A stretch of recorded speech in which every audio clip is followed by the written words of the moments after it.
Ok,សួស្តីពុកម៉ែបងប្អូនទាំងអស់គ្នាសូមស្វាគមន៍មកកាន់ Channel CCW Online Training ហើយថ្ងៃនេះផងដែរខ្ញុំសូមអរគុណចំពោះអ្នកដែលជួយចុច Subscribe នៅ YouTube Channel របស់ខ្ញុំគឺមានន័យថាគាត់ជួយគាំទ្រក៏ដូចជាជួយចែករំលែកនៅវីដេអូរបស់ខ្ញុំទៅឲ្យកូនខ្មែរផ្សេងៗទៀតដើម្បីចេះយល់ដឹងពីផ្នែកបច្ចេកវិទ្យាពេលសប្តាហ៍ថ្ងៃបាទអញ្ចឹងសូមអរគុណច្រើនហើយមួយទៀតគឺសូមអរគុណដល់បងប្អូនក៏ដូចជាមិត្តអ្នកសិក្សាដែលនិយមចូលចិត្តមើលវីដេអូរបស់ខ្ញុំបាទអញ្ចឹងថ្ងៃនេះខ្ញុំសូមបង្ហាញតាក់ទងទៅនឹងការសិក្សាកម្មវិធី Adobe Flash CF5 បាទ Adobe Flash ឬ Adobe Flash Professional ហ្នឹងគឺតាក់ទងទៅនឹងការធ្វើ animation តាម motion guide តទៅមុខទៀតថ្ងៃនេះយើងតាក់ទងទៅនឹងបាល់វិញម្ដងបាទអញ្ចឹងយើងបើកកម្មវិធីនឹងមកតមកទៀតយើងយកបាទ Action Script 3.0 ក៏បាន 2.0 ក៏បានអូខេអញ្ចឹងពេលយើងបើកមកយើងនឹងទទួលបាននៅ background មួយពណ៌ដូចនេះឯងពណ៌សបាទអញ្ចឹងឥឡូវខ្ញុំអត់កែ background តិចខ្ញុំយកពណ៌នឹងតែម្ដងអញ្ចឹងយើងថ្ងៃនេះយើងធ្វើឲ្យបាល់មានចលនាអញ្ចឹងខ្ញុំសូមបង្ហាញតែម្ដងព្រោះថាយើងអត់មាន template ឬក៏អីត្រូវបង្ហាញទៀតទេអញ្ចឹងខ្ញុំមកគូបាល់អូខេអញ្ចឹងខ្ញុំគូបាល់មួយនេះទូទៅបាទអញ្ចឹងការធ្វើឲ្យវារត់ទៅតាម motion guide គឺមានន័យថាយើងគូ guide ឲ្យវាជាលក្ខណៈទឹកអាឡូបមិនក៏បានដែរហើយបន្តមកទៀតបាល់ហ្នឹងនឹងធ្វើការរត់ទៅតាមទឹកអាឡូបដែលយើងបានគូហ្នឹងបាទអញ្ចឹងឥឡូវយើងគូបាល់មួយហើយនៅស្ថិតនៅ layer មួយយើងនិយាយពាក្យមកថា ball motion guide បាទ ball motion អញ្ចឹងមកបន្តមកទៀតបងប្អូនទាំងអស់គ្នាត្រូវបង្កើតនៅបាទចុចនៅកន្លែងពាក្យខ្មែរហ្នឹងមកបន្តមកទៀតយកត្រង់ពាក្យថា add classic motion guide ចុចមកត្រង់ពាក្យ add classic motion guide ហើយបងប្អូនទាំងអស់គ្នាត្រូវប្រើប្រាស់ tool មួយដែលមានឈ្មោះថា line tool អូខេបន្តមកទៀតយកធ្វើមកគូវាមកខ្ញុំគូឆ្ងាយនេះចុះបន្តមកទៀតត្រូវប្រើប្រាស់នៅ move tool អញ្ចឹងខ្ញុំចង់ធ្វើឲ្យវាបត់បែនបន្តិចអូខេ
អូខេ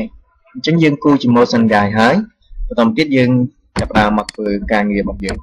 បាទអញ្ចឹងការងាររបស់យើងគឺយើងគ្រាន់តែ insert keyframe ចុះទៀតខ្ញុំ insert keyframe ត្រង់70នេះ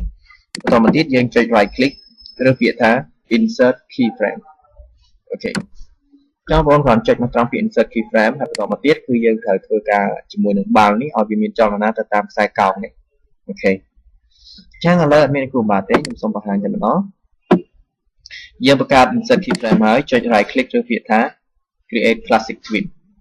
អូខេប៉ុន្តែមុននឹង create classic twin យើងទាញ frame នេះមកឲ្យមកដល់ក្រោមនេះមកអូខេតមកទៀតយើងចាប់ដើមយកបាល់នេះមកដាក់ចំកន្លែងកែងហ្នឹងអូខេតមកទៀតចុច right click ឬពាក្យថា create classic twin បន្តមកទៀតយកនេះទាញមកឲ្យដល់ក្រោយនេះហើយធ្វើការអូសទាញបាល់មួយនេះអូខេយកមកដាក់នៅចំកន្លែង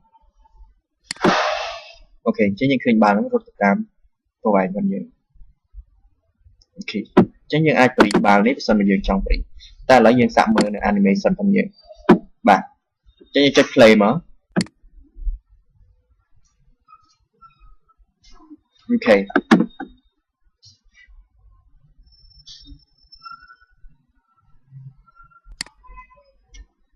kể lại những bạn ấy chẳng nhầm bỉ bà đi chẳng bỉ viên là rất vì tùm hôm tới mà tùm hôm thông ok chẳng nhầm bỉ vậy còn đi chứ mà chẳng nhiên chọc làm review vì mới ok vì túi mà thống rồi ok chứ những ai add a solve khám thì giờ bật cạp này nhiều layer muối tao mới biết ra là thu muối mình thật mình chúng ta thích thú và xin tốt thích thú tao nói như vái như là thả ball rotating ball motion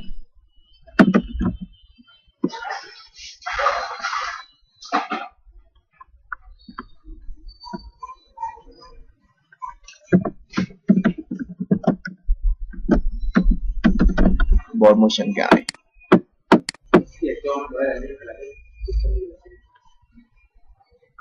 đó chỉ cho tụi ơi rồi nên lưu mà